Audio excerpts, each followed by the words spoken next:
The first time I said no without apologizing, my hands shook so bad that I spilled coffee all over my laptop. I spent the next hour Googling how to say no without sounding like a bitch while scrubbing espresso out of my keyboard. Okay, I didn't really, but here's what I wish I had known. That guilt that you feel, it's not a character flaw. It's a trauma response.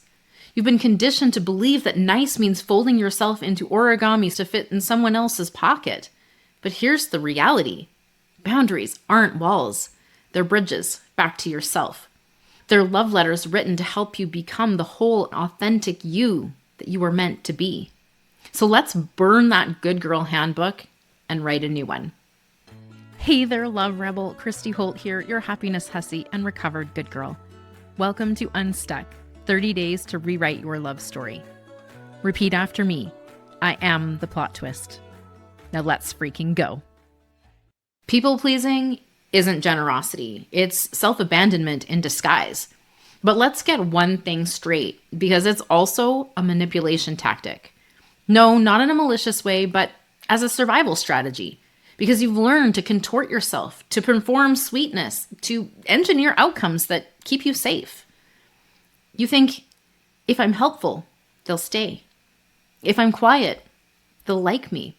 And it's not evil, but it is exhausting. And it actually prevents you from getting the outcomes that you truly want. Because when you convince someone to respond in a certain way, when you act how you think that they want you to act and they respond to that, it's all a curated response, right? It's not their authentic yes, and it'll actually have you second guessing whether they ever really fucking meant it. Now, instead of confirming that they truly like you, you'll keep wondering how to keep up the charade so that they won't leave. All of this to prevent being abandoned, all while abandoning your own damn self. Yikes. Think of it like this. You've been playing chess with your own needs, sacrificing queens and pawns just to keep the game going.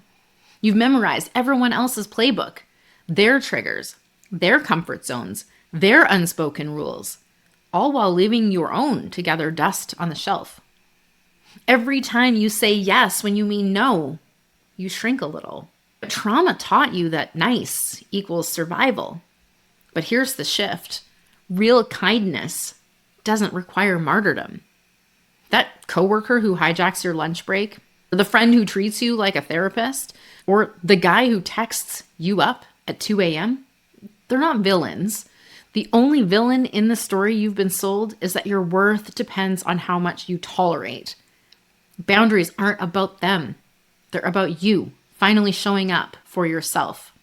And your body's boundary alarm, that nausea when you say no, the way that your throat tightens like you've swallowed a grenade, that's your nervous system detoxing from its addiction to approval. Your body's screaming, "We've been here before. Don't betray us again." This time I invite you to try something different. Number 1, name the script. If you're thinking, if I say no, they'll leave, flip that around and say, if I say yes, I'll leave myself. Number 2, shake it the fuck out. I mean, literally, like stand up and shake your limbs like a wet fucking dog. Flail your arms, stomp your feet, and imagine shedding that good girl bullshit like a second skin. This is what freedom feels like. And number 3, burn the evidence. And by that, I mean, write down one people-pleasing habit, such as I'll cancel my plans for yours, and light that shit on fire with a candle. Watch the ashes swirl down the drain, because that, my friend, is where your guilt belongs. Today's rebellious assignment is to drop the mic on one yes this week. So, your sister wants to trauma dump about her toxic ex again? I'm sorry, I can't hold space for this right now. Your boss asks you to cover their last-minute shift? Sorry, that doesn't work for me. A date that you're not into suggests Netflix and chill? Hard pass. Pro tip, say it while wearing your rattiest sweatpants. Absolute boss move. Every no, essentially, is a mic drop moment. It tells your nervous system we're safe, we're sovereign, we're done auditioning and negotiating. So before we wrap, let's add to your toolkit. First, on the fuck it list, today's edition, we're going to write down saying yes when I mean no. We're going to scream it into your pillow or toss it into a bonfire. Need to loosen that good girl conditioning? Press play on Meghan Trainor's No from the playlist, link below, and let that bass line shake that people-pleasing right out of you. I mean, after all, your boundaries deserve a soundtrack this fierce. Now, if you need to reframe your people-pleasing patterns, grab my People Pleasers Path to Freedom masterclass and ebook. It's your guide to perspective shifts designed to help you reclaim your energy. I'll link it below for you. I invite you to stop being an emotional doormat and start being the whole-ass magical human that you have always been. Plus, you can check out my past episodes about people-pleasing and boundary setting for a deeper dive into these topics. I'll be sure to link a couple of them for you below. Next up, why your inner child isn't too much.